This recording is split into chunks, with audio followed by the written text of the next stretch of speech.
नमस्कार, बहुत स्वागत है आप सभी का टोटल टीवी में और मैं हूं आपके साथ जया पाल। चलिए शुरुआत करेंगे, रुक करेंगे इस वक्त की तमाम बड़ी और अहम खबरों पर, जहां पूरे उत्तर भारत में गर्मी तोड़ रही सारे रिकॉर्ड। राजस्थान के चूरू में तापमान की बात करें तो 50 डिग्री के पार तापमान पहुंच रहा है। दिल्ली में गर्मी सभी रिकॉर्ड तोड़ रही है। कई आपको बताते चले इलाकों में जो तापमान है 49 डिग्री पहुंच चुका है। तो भीषण गर्मी और लू की चपेट में नोएडा इस समय है। नोएडा में आने वाले 3 से 4 दिन भारी पड़ेंगे, क्योंकि गर्मी का जो कहर है देखने को मिल रहा है। गाजियाबाद में भी गर्मी से लोग बेहाल है। गाजियाबाद में गर्मी से बचने के लिए नई नई कोशिशें भी शुरू की जा रही। गाजियाबाद में कई अस्पतालों में हीट वेव वार्ड भी बना दिए गए। गाजियाबाद में कई पेट्रोल पंप पर ग्रीन नेट लगाया जा रहा है और लोगों को घरों से निकलना इस समय दूभर हो चुका है। मौसम विभाग ने 7 राज्यों में रेड अलर्ट जारी कर दिया। फिलहाल गर्मी से राहत मिलने के अभी कोई आसार नजर नहीं आ रहे हैं। तो बड़ी अपडेट आप तक पहुंचा रहे हैं, जो आपको बताते चले कि गर्मी का कहर इस बीच देखने को मिल रहा है। बात दिल्ली एनसीआर की कर ले तो दिल्ली एनसीआर में सभी रिकॉर्ड टूटते हुए नजर आ रहे हैं। और राजस्थान के चूरू की बात कर ले तो वहां जो पारा है वो 50 डिग्री के पार पहुंच रहा है। लेकिन अब इस बीच प्रशासन की तरफ से भी लगातार जो तैयारियां हैं वो तेज कर दी गई है कि ज्यादा समस्या ना हो, क्योंकि हॉस्पिटल्स में अब हीट वेव के लिए जो वार्ड है वो अलग से बनाए जा रहे हैं कि किसी भी तरह से बेड की कमी ना हो। हमारे साथ हमारे सहयोगी प्रणय लाइव जुड़े हुए हैं और ज्यादा जानकारी लेंगे। प्रणय, जिस तरह से देखें कि अगर हम बात दिल्ली एनसीआर की कर ले, उत्तर भारत में तो भीषण गर्मी का जो कहर है वो देखने को मिल रहा है, लेकिन दिल्ली में भी सारे रिकॉर्ड इस समय टूटते हुए नजर आ रहे हैं।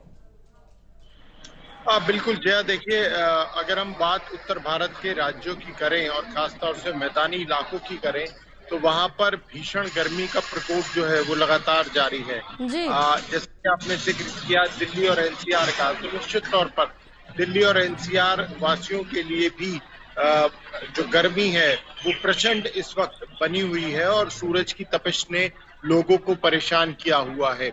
जया, एक तरफ तापमान बढ़ रहा है तो दूसरी तरफ लू ने भी लोगों को और भी ज्यादा इस गर्मी का एहसास जो लू है वो इस वक्त कराती हुई नजर आ रही है। और बढ़ते तापमान और लू के कारण जो बीमारियां हैं वो भी बढ़ती हुई नजर आ रही हैं। खासतौर से अगर हम हीट स्ट्रोक की बात करें तो उससे सबसे ज्यादा जो लोग हैं वो प्रभावित हो रहे हैं। मौसम विभाग की बात करें तो जया 3 दिन के लिए रेड अलर्ट दिल्ली और एनसीआर के लिए जारी किया हुआ है और फिलहाल तापमान में कोई भी गिरावट दिखती हुई नजर नहीं आ रही है। अहम बात यह है कि दिन में तो तापमान 48 डिग्री पहुंच ही रहा है और दिल्ली के कई इलाकों में तापमान 49 डिग्री तक पहुंच चुका है।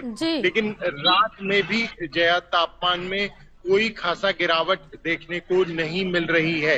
रात में भी जो तापमान है वो सामान्य तापमान से कहीं 3 से 4 डिग्री ज्यादा बना हुआ है।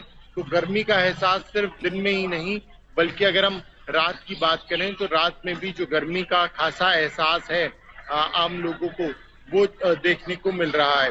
इस वक्त डॉक्टरों की बात करें तो वो सलाह यही दे रहे हैं कि जितना हो सके इस वक्त जो लोग हैं वो अपने घरों में रहें, बहुत जरूरी होने पर ही घर से बाहर निकलें और अगर घर से बाहर निकल रहे हैं तो अपना चेहरा और अपना सर को ढक कर निकलें। छाते का, अम्ब्रेला का प्रयोग करें, ज्यादा से ज्यादा पानी पिए, ग्लूकोज डालकर पानी पिए। ये जो सलाह है डॉक्टर्स की तरफ से ये लगातार देखने को मिल रही है।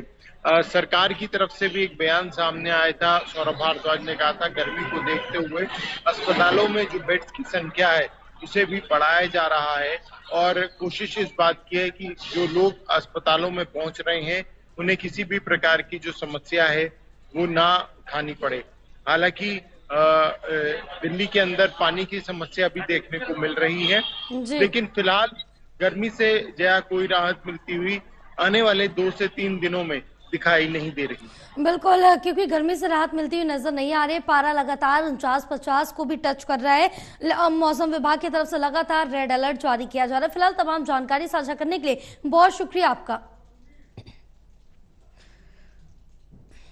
तो बड़ी अपडेट आप तक पहुंचा रहे हैं, जो आपको बताते चले कि मौसम विभाग ने रेड अलर्ट जारी कर दिया है। लोगों से लगातार यही अपील की जा रही है कि अगर जब तक बहुत ज्यादा जरूरी काम ना हो तब तक आप अपने घरों से बाहर ना निकले, क्योंकि भीषण गर्मी पड़ रही है, जिसकी वजह से कई लोगों को परेशानियां भी हो रही है। फिलहाल तमाम कदम भी उठाए जा रहे हैं जगह जगह पर, और अस्पतालों में भी जो वार्ड हैं वो भी बढ़ाए जा रहे हैं।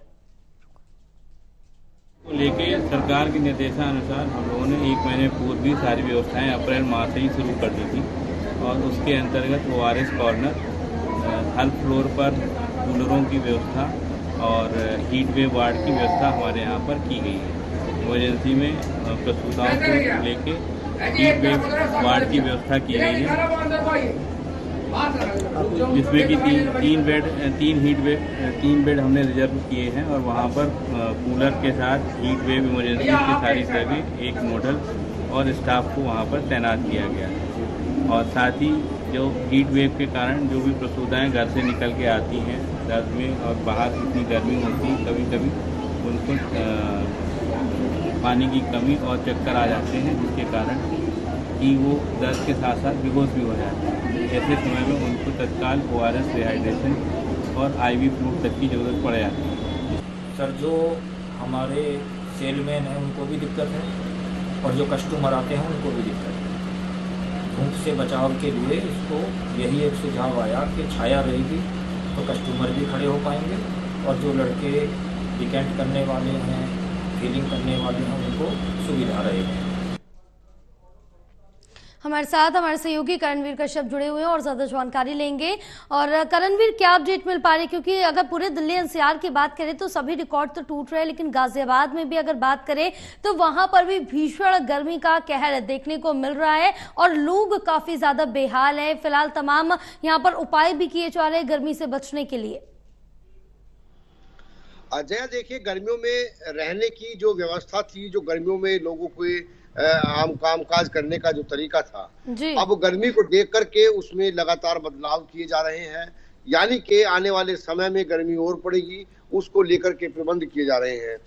कई पेट्रोल पंप्स गाजियाबाद में ऐसे हैं जहां पर ग्रीन नेट लगाया गया है, ऊपर तिरपाल लगा दी गई है, जो काम करने वाले कर्मचारी हो उनको गर्मी ना लगे, जो पेट्रोल डलवाने पेट्रोल पंप पर लोग आ रहे हैं उनको गर्मी ना लगे और दिक्कत ना आए। कई इलाके में तो ORS तक बांटा जा रहा है, और जो पेय पदार्थ है वो भी पेट्रोल पंप पर लगातार अपने ग्राहकों को और कर्मचारियों को दिया जा रहा है। वहीं जो गाजियाबाद का जिला अस्पताल है उसमें हीट वेव जो वार्ड है वो बनाया गया है। जो गाजियाबाद का जिला महिला अस्पताल है उसमें भी गर्मी से बचने के उचित प्रबंध किए गए हैं। प्राइवेट अस्पताल भी इसके लिए लगातार तैयार है। संयुक्त रूप से जो जिला प्रशासन है, गाजियाबाद स्वास्थ्य विभाग है, वो इसको लेकर के, गर्मी को लेकर के लगातार जागरूक कर रहे हैं कि तापमान अभी और बढ़ सकता है। जो लाइफ स्टाइल है उसमें थोड़ा परिवर्तन लाए, और जो गर्मी से बचने के तरीके हैं उन पर अमल करें। पानी की बोतल लेकर के चले, छाता लेकर के चले, या जरूरी काम हो तभी गर्मी में घर से बाहर निकले। इन तमाम चीजों को लेकर के सोशल मीडिया पर स्वास्थ्य विभाग और प्रशासन की एक संयुक्त पहल चल रही है, जो लगातार जागरूक कर रहे हैं। सामाजिक संगठन लगातार कर रहे हैं। बिल्कुल, क्योंकि यहाँ पर गर्मी से काफी ज्यादा लोग बेचैन है। इसमें जागरूकता की भी बहुत ज्यादा जरूरत है, क्योंकि गर्मी बेहद ज्यादा लोगों को परेशान कर रही है, लोग बेहाल है। फिलहाल तमाम जानकारी साझा करने के लिए बहुत शुक्रिया आपका। तो बताते चले जहां आपको कि गर्मी भीषण पड़ रही है, जहाँ इंसान भी परेशान है, जानवर भी परेशान है, पानी की तलाश में इधर उधर घूम रहे हैं। फिलहाल यहाँ पर मौसम विभाग की तरफ से रेड अलर्ट जारी कर दिया गया है। दिल्ली में एक बार फिर से हीट वेव आ गई है। पिछले कुछ दिनों से हमने देखा था कि टेम्परेचर 41 डिग्री के आसपास बने हुए थे और हीट वेव नहीं थी, क्योंकि हीट वेव जब होती है तो कम से कम टेम्परेचर 40 डिग्री या उससे ज्यादा होने चाहिए, और जो डिफरेंस है एवरेज टेम्परेचर का वो 4.5 या ज्यादा होना चाहिए। तो हीट वेव तो नहीं थी, लेकिन ह्यूमिडिटी बहुत ज्यादा थी, तो फील्ड लाइक टेम्परेचर 50 डिग्री से ज्यादा दिखाई दे रहे थे। और अब क्योंकि हवाएं बदल गई हैं, वेस्टर्ली विंड आ गई हैं, तो अब जो टेम्परेचर बढ़ने लगे हैं। अब 45 और 46 डिग्री तक तापमान अगले 3 या 4 दिनों तक रह सकता है। और अभी फिलहाल तो राहत दिखाई नहीं दे रही है, लेकिन ये है कि 1 और 2 तारीख के आसपास हल्के ठंडा शावर या डस्ट स्टॉर्म या ठंडा स्टॉर्म हो सकता है, जिससे कुछ राहत मिलेगी। लेकिन ये शॉर्ट टर्म रिलीफ होगा, बहुत लंबी राहत मिलने की संभावना अभी फिलहाल दिखाई नहीं दे रही है। जून के महीने में जब मानसून केरल पर दस्तक दे देगा, उसके बाद सेकेंड वीक से ईस्टर्ली विंड आना शुरू हो जाएंगी, कुछ weather activity, pre monsoon weather activity शुरू हो जाएगी। उस समय कुछ राहत मिलने की संभावना दिखाई दे रही है। हमारे साथ हमारे सहयोगी शिव त्यागी जुड़े हुए हैं और ज्यादा जानकारी लेंगे। शिव, यहाँ पर सबसे पहले जानेंगे कि भीषण गर्मी पड़ रही है, लोगों का घर से निकलना दूभर हो गया है और दिल्ली एनसीआर में भी सारे रिकॉर्ड टूटते नजर आ रहे हैं। फिलहाल इस बीच आम लोगों का क्या कहना है, वो कैसे अपनी दिनचर्या किस तरह से इस गर्मी का सामना कर रहे हैं? देखिए, लगातार जिस तरीके से तापमान बढ़ रहा है, ऐसे में इस तपतपाती गर्मी से सड़कों पे सुबह 10 बजे से ही लोगों की भीड़ कम देखने को मिलती है और शाम 5 बजे तक, क्योंकि इस चिलचिलाती धूप में लोगों को निकलना काफी मुश्किल हो रहा है। तो ऐसे में स्वास्थ्य से जुड़ी जो बीमारियां हैं वो सबसे ज्यादा देखने को मिल रही है। सबसे ज्यादा इस समय डॉक्टर्स जो है वो लोगों को जागरूक भी कर रहे हैं और सलाह भी दे रहे हैं कि किस तरीके से बचाव करना है, आपको कौन कौन सी सावधानी है जो बरतनी चाहिए। इन्हीं सभी चीजों को लेकर लगातार स्वास्थ्य विभाग भी जागरूक कर रहा है। लेकिन लगातार देखा जा रहा है कि जो जिला अस्पताल है उसके अंदर रोजाना 2.5 से 3 मरीज जो है वो आ रहे हैं और ऐसे में सबसे ज्यादा डिहाइड्रेशन के, जो गर्मी होने से संबंधित जो बीमारियां हैं उसके मरीज सबसे ज्यादा देखने को मिले हैं। तो कहीं ना कहीं जो लगातार तापमान बढ़ रहा है उसकी वजह से साइड इफेक्ट्स जरूर यहाँ पर लोगों को देखने को मिल रहे हैं। आंखों से जुड़ी समस्या को लेकर जो है अस्पताल में लोग पहुंच रहे हैं। और दूसरी तरफ अगर बात करें तो प्राधिकरण की तरफ से या पुलिस की तरफ से लोगों को यहाँ पे प्याऊ लगाया गया है, जिससे कि लोगों को पानी मुहैया कराया जा सके, क्योंकि सबसे ज्यादा समस्या गर्मी में लोगों को प्यास लगने की होती है और लोगों को पानी चाहिए होता है। तो इसलिए तमाम जगहों पे जो सामाजिक संस्था है या लोग हैं वो इस जगह प्याऊ लगाने का काम कर रहे हैं। जी बिल्कुल शिव, आप हमारे साथ बने रहिए, आगे भी आपसे जानकारी लेते रहेंगे।